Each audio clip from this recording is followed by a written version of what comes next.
Olá, pessoal inscrito aqui no canal Santa Cruz PE Pernambuco. Pessoal, continue se inscrevendo. Vamos chegar aí à marca dos 15 mil, se Deus quiser, daqui para julho. Vamos acompanhar uma entrevista com o advogado Eduardo Paurá, falando sobre o processo judicial, a recuperação judicial do Santa Cruz. Bom, boa tarde a todos. O andamento, do processo de recuperação judicial vem se desenvolvendo de acordo com o cronograma que a lei prevê. Obviamente, a recuperação judicial dos clubes de futebol é uma novidade, é recente, poucos clubes ingressaram com essa medida, então é natural que esse cronograma se adapte à especificidade da atividade do futebol. A equipe jurídica e os administradores judiciais que estão aqui, Lucas Cavalcante, que é advogado do clube também, doutora Natália, doutor Lindoso, todos nós estamos empenhados em desenvolver esse processo com maior celeridade, o maior rigor, para que ele atinja o seu objetivo. Obviamente, como eu disse, por se tratar de um clube de futebol que se encontra numa crise profunda e que precisa da compreensão e da colaboração dos credores, e inclusive de eventuais investidores, é que ele se desenvolva no tempo que as coisas devem acontecer, obviamente a gente respeitando as previsões legais. Mas a gente está otimista. Esse momento de instabilidade política do clube, isso tem interferido bastante.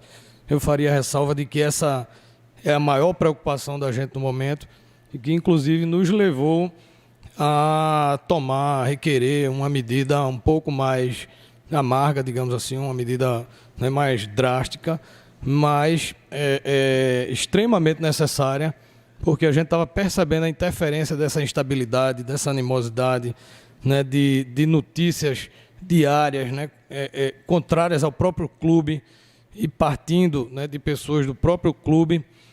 Isso estava interferindo de uma maneira muito, muito forte no desenvolvimento do processo e, sobretudo, nas conversas com o mercado, com os interessados em conhecer melhor a situação do Santa Cruz e, eventualmente, formular uma proposta.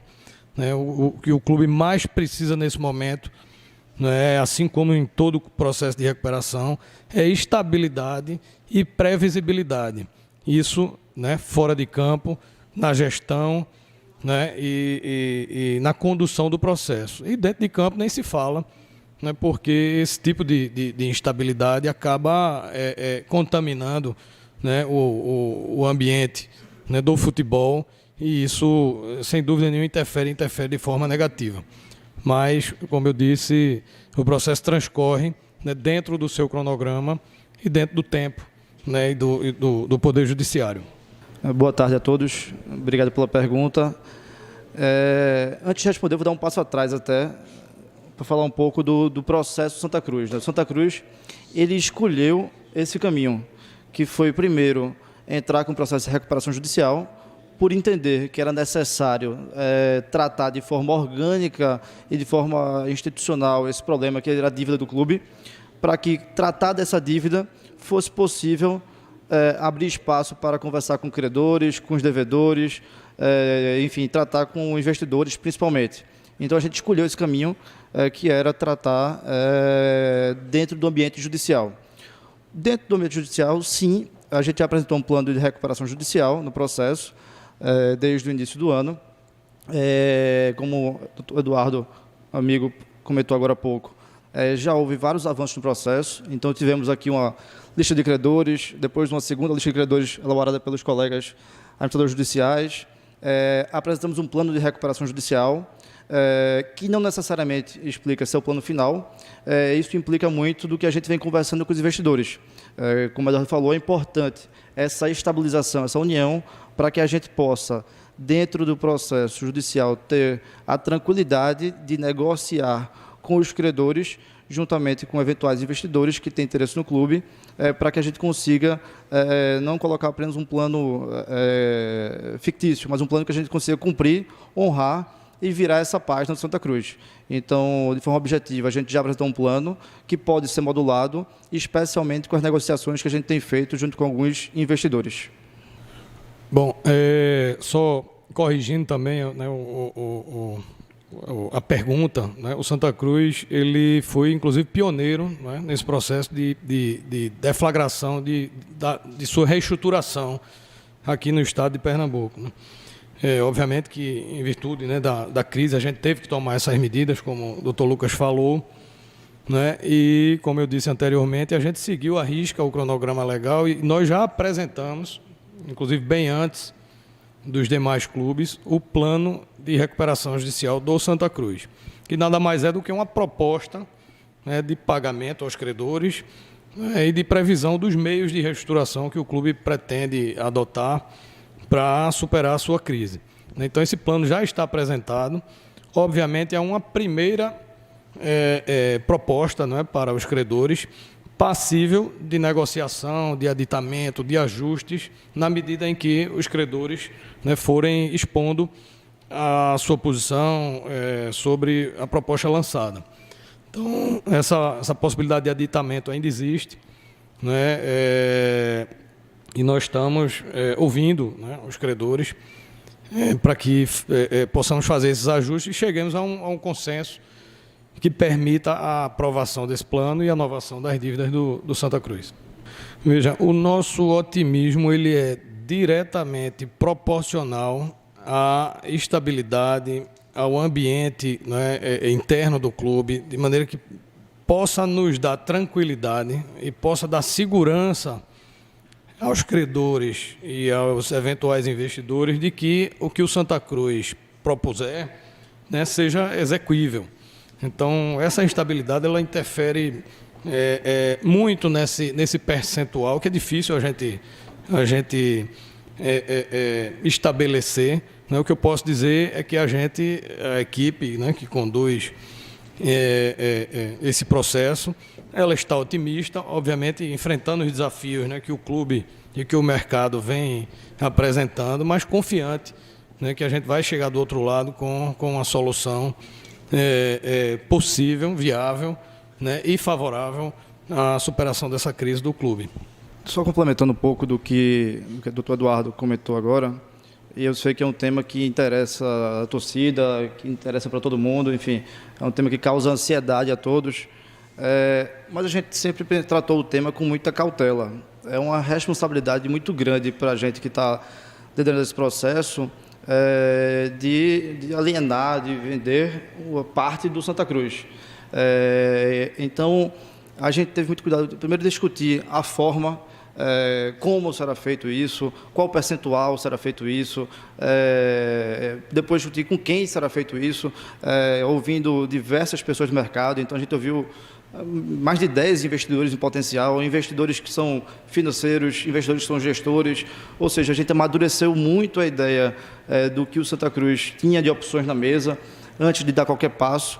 Reuniões passaram a ser mensais, semanais, hoje diárias, então a gente assegura que está sendo avançado de forma muito delicada, cautelosa, mas com uma velocidade muito importante que a gente sabe que precisa. A gente considera isso aqui quase como um casamento, né? Então vai ser um clube, associação casando com o investidor, então não dá para a gente atropelar esses passos. O que a gente diz é que a gente está otimista, sim, a gente tem algumas conversações avançadas, sim, mas qualquer decisão precisa de muita cautela e aí vai ser respeitado toda a liturgia necessária de ouvir quem precisa ser ouvido, levar o processo de recuperação judicial como foi determinado na própria decisão, e a gente dá os passos necessários. Mas estamos avançando bem nesse tema que causa ansiedade para todo mundo, inclusive para a gente, de querer avançar. Bom, eu vou começar respondendo de trás para frente, né? Essa afirmação de que o Executivo tem plenos poderes e de que quer impor um modelo, né, de SAF ou de gestão, a gente precisa desmistificar isso. Uma mentira contada 1000 vezes acaba se tornando verdade. E aqui no Santa Cruz e no processo de recuperação, né, que a gente conduz, essa hipótese não vai acontecer. No que depender, né, de nossa manifestação, de nossa condução, a gente precisa trazer a verdade à mesa, esclarecer os associados, esclarecer a torcida, o mercado, enfim. O que a Assembleia Geral do clube decidiu é que a condução das tratativas, né, e da modelagem de uma eventual SAF ficaria a cargo do Poder Executivo, como deve ser em qualquer empresa ou em qualquer clube. E é isso que tem sido feito, e o presidente tem tratado com muita cautela, num primeiro momento, inclusive olhando os poucos exemplos que tinha no Brasil, de maneira que a ideia foi amadurecendo e hoje é uma convicção de que o clube precisa seguir nesse caminho, né? Então, só que nós estamos diante, ou no âmbito, de um processo de recuperação judicial, onde existem interesses de outros players, né, além dos associados. Então, nós temos um universo de credores, de funcionários, né, o próprio Poder Judiciário, sob a fiscalização dos administradores judiciais, do juiz. Então, essa modelagem, essa proposta, né, de um eventual SAF, quando amadurecida, né, e quando o clube entender, né, juntamente com um eventual investidor que está no momento de revelar, ela vai ser revelada não só ao clube, ao conselho, né, aos associados, né, e, sobretudo, no âmbito do processo de recuperação, que hoje é quem tem a competência para decidir se o clube vai poder vender, alienar parte dos seus ativos, né, ou seja, as ações de uma sociedade anônima do futebol, de uma SAF, ou não. Então, essa decisão não é do executivo do Santa Cruz, a condução é dele, né, de acordo com a visão do executivo, com o conhecimento que ele tem da história do clube, né, com a visão do investidor, né, mas, no momento oportuno, isso será trazido ao conhecimento do público em geral, de todos os interessados, e certamente será objeto também de críticas, de análise, que a gente vai estar aberto a considerá-las, né, e adaptar essa proposta na medida do possível, né? Então, eu primeiro precisava estabelecer essa premissa, não é, para responder ao início da pergunta, que eu peço aí que você me relembre. Não, de maneira alguma. As ferramentas jurídicas, né, que a gente maneja, de que a gente dispõe, elas servem para estruturar, né, para conduzir o processo de recuperação, enfim, estruturar o plano de recuperação, estruturar a sociedade anônima do futebol, e não para desviar um caminho que a gente entende que é necessário. Agora, o que vai ser determinante para isso, na medida em que a gente vai ofertar ao mercado a venda de ações de uma sociedade, né, anônima pertencente ao clube, é a dinâmica do próprio mercado, é a visão do mercado sobre o valor, né, que essa SAF vai ter para o investidor. Então, a gente não conta com manobra jurídica nesse sentido, porém, se o mercado não reagir ou não corresponder às nossas expectativas, a gente vai ter que se adaptar, e se não for num primeiro momento, né, a gente vai ter que postergar isso para um segundo momento. Se não for a venda integral ou do controle da SAF, for uma venda minoritária, a gente vai ter que se adaptar à resposta do mercado, né? Mais longe do planejamento, né, do executivo ou do corpo jurídico, né, manejar qualquer tipo de manobra jurídica com essa finalidade. Essa é uma pergunta que passa por questões técnicas, jurídicas, né, afetas ao processo de recuperação, e passa também pelo ambiente político, onde eu vou tentar ingressar o mínimo possível. Como eu disse, um processo de recuperação ele precisa de estabilidade e de previsibilidade. E a partir do momento em que esse procedimento ele é deflagrado, ele atrai para si a competência de uma série de decisões que não compete mais a uma empresa em recuperação, e no caso ao clube. Como eu disse, né, o ambiente aqui estava muito tumultuado, e infelizmente né, o Conselho lançou mão de uma estratégia que interferia diretamente na condução desse processo. Uma delas, por exemplo, né, a convocação de uma AGE para 17 de julho para decidir o que já havia sido decidido em maio do ano passado. Sem que, após a decisão da AGE de maio do ano passado, qualquer ilegalidade, qualquer nulidade fosse suscitada, de maneira que aquele ato se tornou juridicamente perfeito. E aí, a partir daquela AGE, né, nós passamos a conduzir o processo levando em consideração aquela decisão tomada. E aí o Conselho, né, convoca uma nova AGE para mudar o rumo quando a gente já estava num estágio bem avançado da recuperação judicial. Além disso, sistematicamente, né, ora o presidente, ora o presidente da comissão da SAF, diretamente ou indiretamente, veiculando notícias, mensagens que, como eu disse, né, em sua maioria, não correspondem à verdade. Né? Eles tinham e têm todo o acesso à equipe jurídica. Né? Eu lembro, inclusive, que a gente foi convocado para uma reunião do Conselho para levar esclarecimentos sobre o processo de recuperação e sobre, né, as tratativas da SAF. E nessa ocasião, inclusive, o presidente Marino não se fez presente. Né? Foram os 3 escritórios de advocacia contratados, a consultoria financeira, e ele não presidiu a sessão, nem assistiu à sessão. Foi uma sessão remota, virtual, uma baixíssima participação de conselheiros, mas a gente estava lá para levar os esclarecimentos. E aí nos causa, né, uma certa tristeza ver que depois disso, de tantos esclarecimentos, as notícias não, né, e as informações não eram veiculadas como deveriam. E a lei de recuperação judicial tipifica, inclusive, essa conduta, né, de propalar, de divulgar inverdades como um crime falimentar. Não é porque esse tipo de divulgação inverídica pode levar à falência de uma empresa, à falência de um clube de futebol, porque gera instabilidade no mercado, porque gera instabilidade para os credores.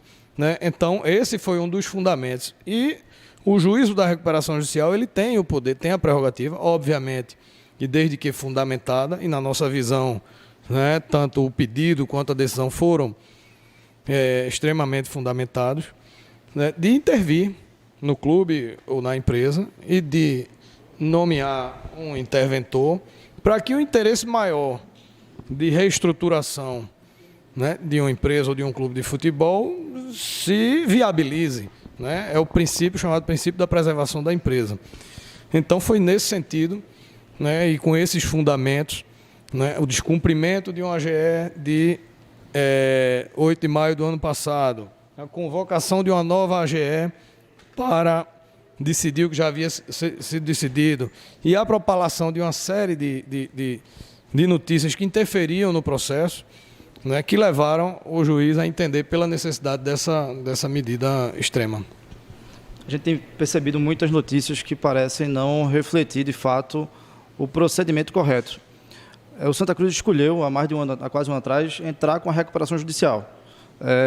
Por entender que era o caminho mais seguro, como eu disse, tratar a dívida, enfim, esse ambiente de recuperação judicial. Então, com base na lei, nem que o executivo quisesse, ele poderia fazer qualquer venda da SAF. Hoje a gente tem esse impedimento legal que exige que qualquer alienação de ativo, especialmente o ativo não circulante, e a venda de umas ações é um ativo não circulante, ela precisa de autorização judicial. Então, precisa deixar muito claro que o que vai acontecer, o caminho natural, é passar pelo juiz de recuperação judicial.